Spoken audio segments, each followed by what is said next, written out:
Boys and girls, welcome back. It is another edition of the Southern Soccer Idiot. Thank you so much for joining us today. As always, we are humbled by your presence. We are honored by the fact that you have chosen to spend time with us today as we continue along on our collecting journey. Today is not about collecting. Today is about the sport of football. Soccer, as we all love to call it in the U.S. And we have a special edition of the Southern Soccer Idiot today. We are in beautiful, beautiful Zurich, Switzerland. We're in a little park right now. Beautiful, beautiful place. Mountains in the background. Lake over there. Really something special. My wife and our friends are walking over there laughing while I'm recording this video. But it's a special day today because we are in the capital of football, so to say. Zurich, Switzerland, as I said, and we are going to the FIFA Museum here in Switzerland. FIFA is headquartered in Zurich, Switzerland. Their corporate headquarters is here, and they also have a museum here.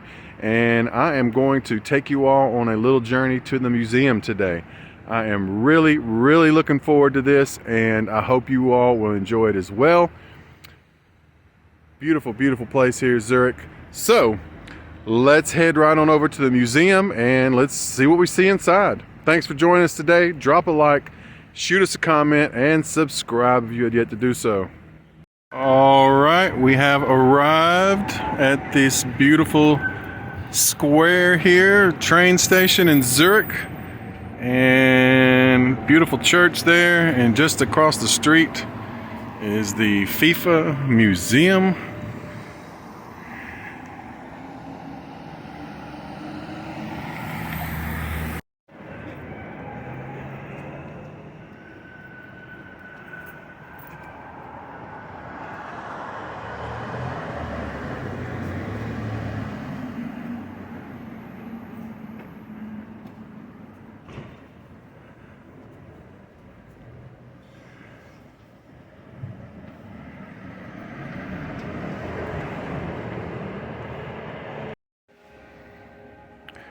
So the first thing you see coming into the museum are all the member jerseys of FIFA on display. What is called the Rainbow, Planet Football, the Rainbow.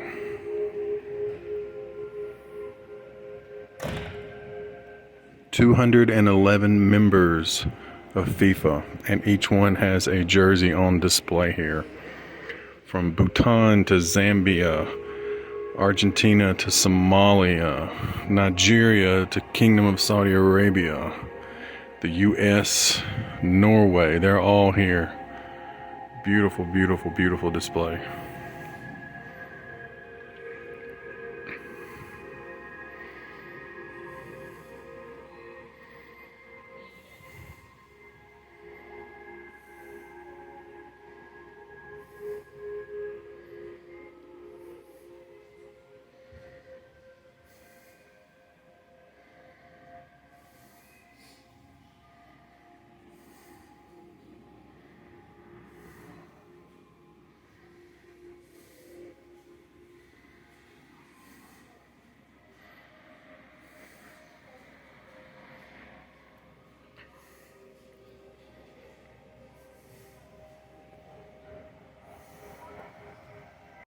So now what we have is the timeline, and this is a chronology of the development of football and soccer over the years, from the development of football associations in different parts of the world, the first international match between Scotland and England in 1872, the founding of FIFA, the first members, Belgium, France, Switzerland, Denmark, Germany, Sweden, Spain, and the Netherlands in 1904, and then in 1905, England, Italy, Austria, Hungary, and so on down the line.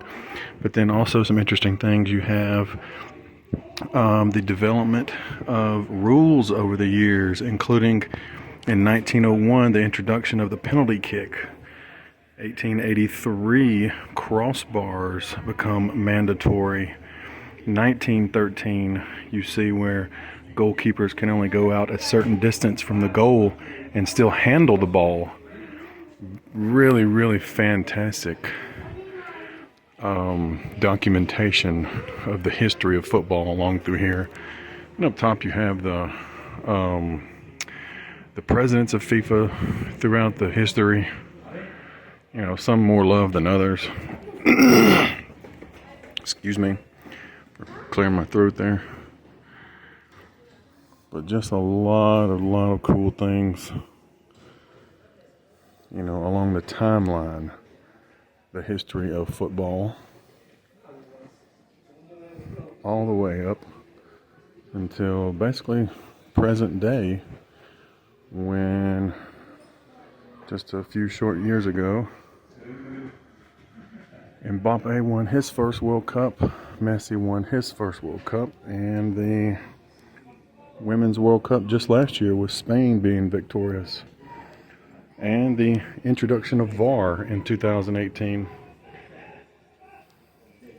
Very cool. Now downstairs, we'll go see what's down there. So down in the basement, we begin the foundations of the history of soccer, history of football. And this really has to do with the rule makings of the game. A lot of things on display here regarding rules, referees, laws of international matches. This is a book from 1913, the meeting of the Football Association to keep the minutes, what all was discussed at the meeting. A cap, you know, when you say that players have official caps, you know, they used to give them actual hats for when they played an international game. And then, of course, one of the most important parts of the game, you know, referees, the patches celebrating their involvement over the years.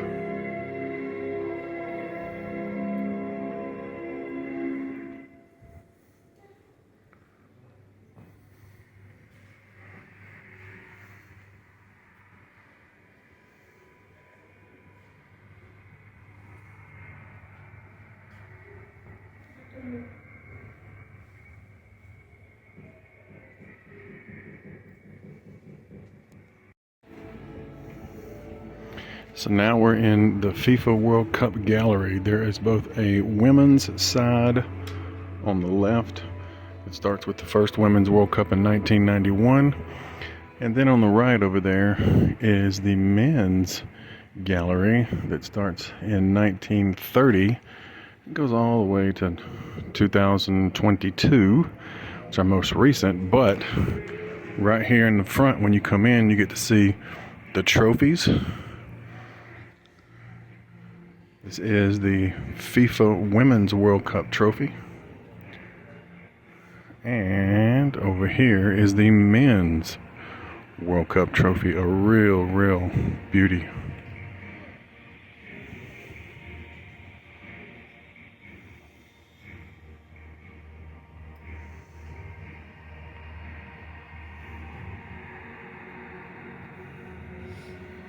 On the bottom there, it has all the names inscribed of who has won the World Cup.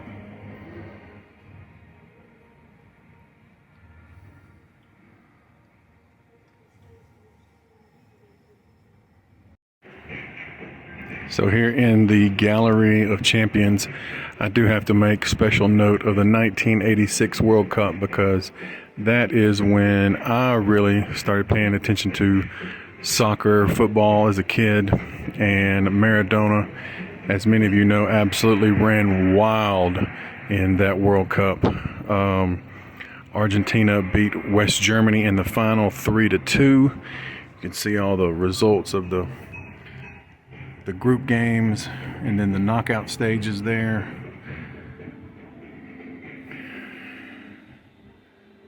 Mexico 1986, dominated by the Argentinians. And then, of course, the king of soccer, Diego Maradona, What a tournament he had. Scored 5 goals, had 5 assists. I mean, even as a kid, I just was in awe of what happened at Mexico 1986. Another memorable World Cup for me was World Cup 1984, which of course was in the United States. Really enjoyed that tournament. I was personally pulling for the Italians, outside of the Americans, of course. You want the Americans to do as well as possible, but the Americans, even with some of the American legends on the team, Alexi Lawless, Claudio Reyna, all those guys, they were up against just some giants at the time between Brazil and Italy and even Bulgaria. Bulgaria had a hell of a tournament, pardon my language, getting into the semifinals and losing to Italy in the semifinals. Bulgaria was absolutely on fire that tournament. Brazil won the 94 World Cup. Romario and some of those guys back then were absolutely unstoppable. The most heartbreaking moment for me as an Italian fan when I was a kid was this right here. That is Roberto Baggio, the Italian striker, legend of the game. He, in the final, went to penalty kicks, and when it came his time to score the penalty that would continue the shootout, he kicked it over the bar. Just a heartbreaking moment for the Italians, but probably a deserved victory for the Brazilians. I mean, they were just unstoppable. R9, the original Ronaldo, so to say, Romario, Dunga, they were just a beautiful team to watch. So here's something really fun. You do you can mimic the goal celebration dances of teams from the World Cup. And this is the Ghana Stomp, I believe it is. And my wife is mimicking the dance there. It's a lot of fun, really cool, something unusual. So something really fun is the introduction of World Cup mascots. Starting in 1966, you had World Cup Willie there. And then in 70, you had Juanito from Mexico, Tip and Tap in West Germany, Gauchito in Argentina, Naranito in Spain, Piqué in Mexico, and then some more recent times over here, Ciao in Italy in 1990, Footix in 98 in France, Striker in the US in 1994. And then in Japan and South Korea in 2002, you had Otto, Kaz, and Nick, 3 different ones. You had Golio the Sixth and Pile in Germany in 2006, Zakumi in 2010 in South Africa, and Brazil in 2014. You had Fulico up there, and Zabivaca, Russia in 2018, my personal favorite. And then last year, or 2 years ago I should say, in Qatar, Laib, and for World Cup 2022. Very cool documentation of the mascots. Lots of fun. Also, another one of my favorite World Cups of all time was World Cup 2010 in South Africa. Spain won that final 1-0 against the Netherlands. The great Andres Iniesta scoring the extra time goal. But among other reasons, the 2010 World Cup in South Africa is remembered for the vuvuzela. If you've ever heard the noise that this thing makes, you'll never forget it. There's a jersey by Spain's Joan Capdevila, and then boots worn by Iker Casillas, probably my favorite goalkeeper of all time, the great Spaniard goalkeeper. And then the Golden Ball trophy went to Diego Forlan of Uruguay, the blonde-haired, blistering striker, and that is the hairband that he used to keep his head back. Let's see if Diego's here. There he is. That's Diego, and that is the champions there with Iniesta right in front. And there is the Spanish team there. That was quite a tournament. Wonderful memories of that tournament. Now the 2018 World Cup is also something very special to me. Some of you may or may not know that I actually relocated to Russia for the 2018 World Cup and lived there for a little while. I lived in the great St. Petersburg. Beautiful city if you can ever get there. Of course, 2018 was claimed by France 4-2 over Croatia in the finals. Fantastic tournament. The debut of Kylian Mbappe. He went absolutely bananas and introduced himself to the world in spectacular fashion.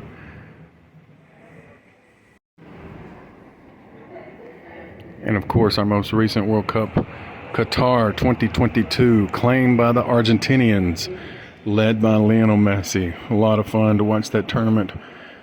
4-2 penalty kicks. Argentina took it over France. Some cool memorabilia here. Socks worn by Romain Saiss of Morocco. Morocco had a beautiful tournament, making it to the semifinals and losing to France, unfortunately. It's Kylian Mbappe's shirt from the final. That is the match ball and cutting from the net from the final. Messi's World Cup final shirt and the World Cup winners medal there.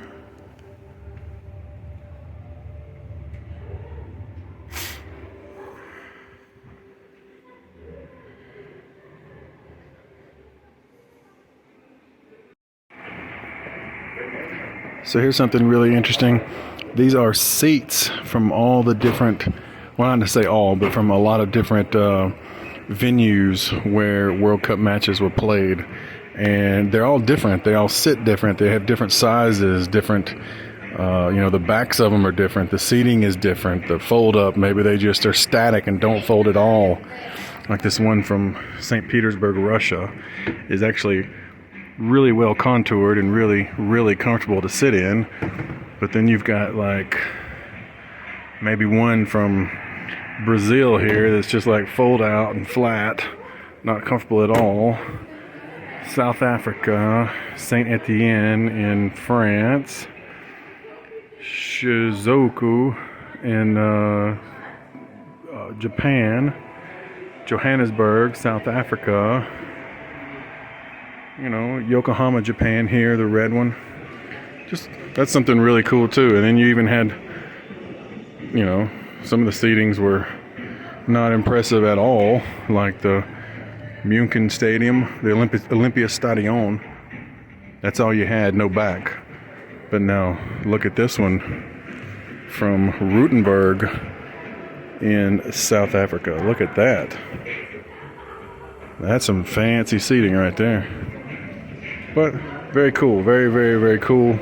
Cool place to sit down, test out the seating from, the different venues from around the world. Very cool feature. So in 2016, FIFA itself started giving out awards called The Best, and you can go through the years and see who won each award. Like 2023, you have Messi the best player, Guardiola the best coach, Ederson the best goalkeeper. You just choose the year there. And then here's some memorabilia, Lewandowski's jersey, some boots by Ronaldo over here.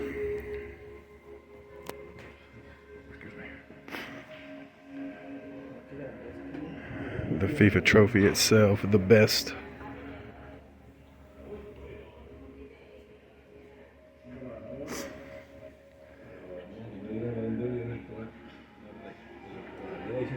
list of the basically each individual year that of the player who actually won. Ronaldo in 16-17, Modric in 18, Messi in 19, Lewandowski in 2021, and Messi in 22 and 23. Sorry about the glare. There's not much I can do about that. So this is a room called Performance. It's like a documentation of equipment over the years, balls, shoes, all the, football is a game for the people. So there's really not a lot of equipment needed to play soccer, to play football. Just a ball and your feet, and you've pretty much got a game. So a lot here to document, so I'm not going to film too much here, but really, really cool to see the development of shoes and the balls over the years.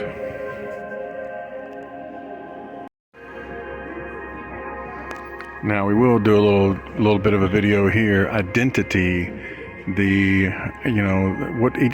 how each team chose to signify itself.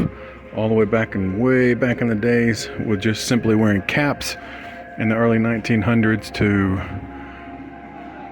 goalkeepers' jerseys, players' jerseys, international teams. You see you got a really old Brazil jersey there, and then a really new one with some high-tech material. Italian jersey from back in the day. Just really, really, really cool. Now, being a Liverpool fan, I got to do a little bit of this right here. Got to capture this on video. Kind of a tifo, so to say, documenting all the European championships up to 2005. Unfortunately, the 19 UEFA Championship is not added on to that, but still very cool. Very, very cool. Already got a picture with it. Of course, the Hillsborough disaster in 1989. A lot of people lost their lives that day. You will never walk alone, the Liverpool saying, forever. This has all the names of the people that died that day. Very, very, very touching to see.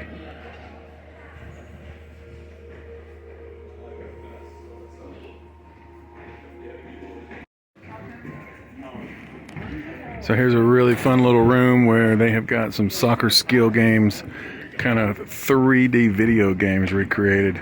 You're not going to see me playing any of these because I'm not going to embarrass myself, but you got, like pinball type setup. And I'm gonna let the kids do this, Got like a skee ball set up over there. You got a fun little corner kick game over there, dribbling game over here. Well, like I said, this is much more for the youngsters, but still cool to see. A lot of fun. So here's something I would be remiss to not include. These are like different competitions from around the world, unusual competitions. Two of the most interesting being blind football in France. Now there's a bit of glare on that, but that's the eye patch that you have to wear when you're playing, and that's the ball they play with. And then here, these are the jerseys of the two teams that play on the Isle of Scilly in England, and it's only two teams there. And they draw teams, they pick new teams every year, and it's the Wolfpack Wanderers and the Garrison Gunners, and they play for the smallest cup in the world.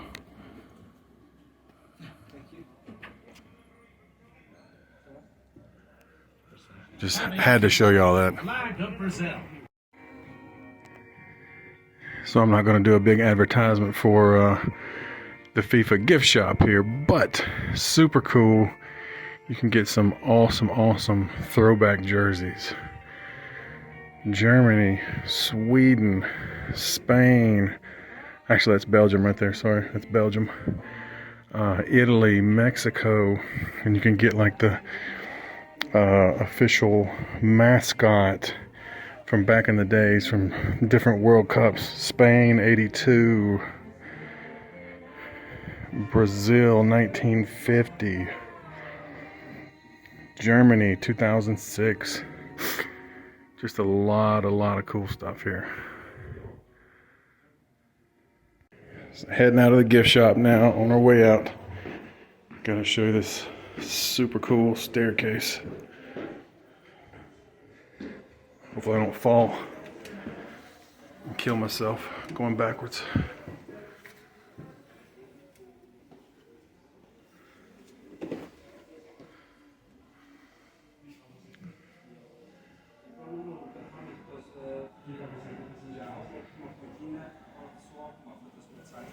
Last thing I'm going to show you here, we're getting our coats from the coat room. Coat room is super cool.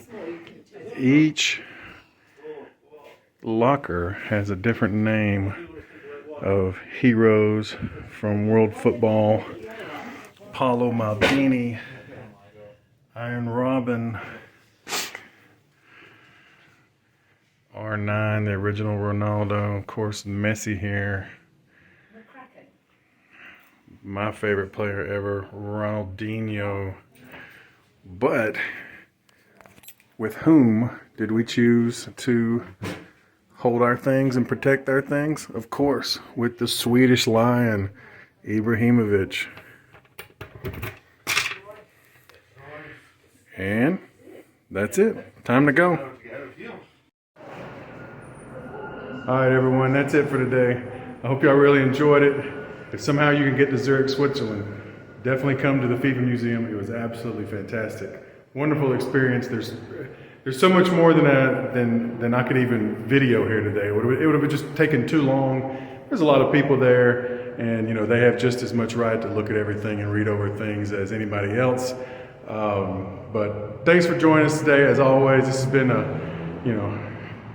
don't know if it's a life-changing experience, but something really fantastic for a football fan. So much love, many blessings. I'll see you soon.